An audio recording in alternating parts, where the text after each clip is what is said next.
এবং এই লেসনটা সম্বন্ধে একটু বলে দিই, এটা রয়েছে একতালের ওপর, টেম্পো 150 এবং তাল রয়েছে একতাল। এবং শুনতে সব থেকে মজার বিষয়, এটা রাগ দেশের ওপর আমরা গাইবো।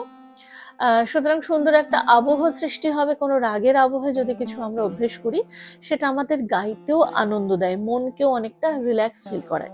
কিন্তু যেহেতু এখানে খাদের দিক রয়েছে, মধ্য সপ্তক রয়েছে এবং তার সপ্তকও রয়েছে, তাই আমাদের একটা জিনিস মাথায় রাখতে হবে যে যখনই এটা রেয়াজ করতে বসবো, যদি আপনি ভোরবেলায় রেয়াজ করেন, তবে তার আগে একটু মন্ত্র সপ্তক, সবার প্রথমে ওমকার বা হামিং এই দুটো করে নেবেন এবং মন্দ্র সপ্তকের একটুখানি রেয়াজ করে গলাটাকে একটু ছাড়িয়ে নেবেন। অর্থাৎ একটু ওয়ার্ম আপ করার পরই এই লেসনটা করাটা আই থিঙ্ক ভালো হবে। চলুন যাই, সরাসরি যাই আমি এবার লেসনে।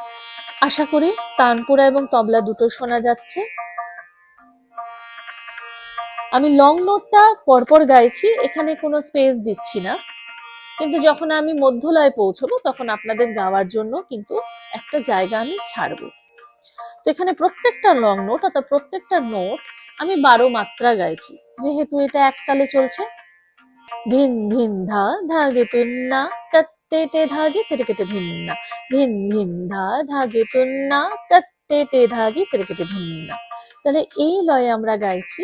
তো প্রথমে এক একটি নোট 12 মাত্রা। সা রে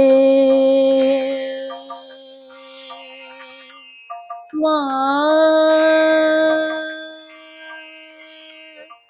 রে সা মা রে নি ধা সা। এখানে আমি লং নোট যেগুলো গাইলাম, যে স্বরগুলো গাইলাম, এটাকে মোটামুটি আমি দেখিয়ে দিলাম, কিন্তু আপনাদের মনে রাখতে হবে এটা কিন্তু মোটামুটি 5-7 মিনিট গাইতে হবে এক একটা নোটকে ধরে ধরে।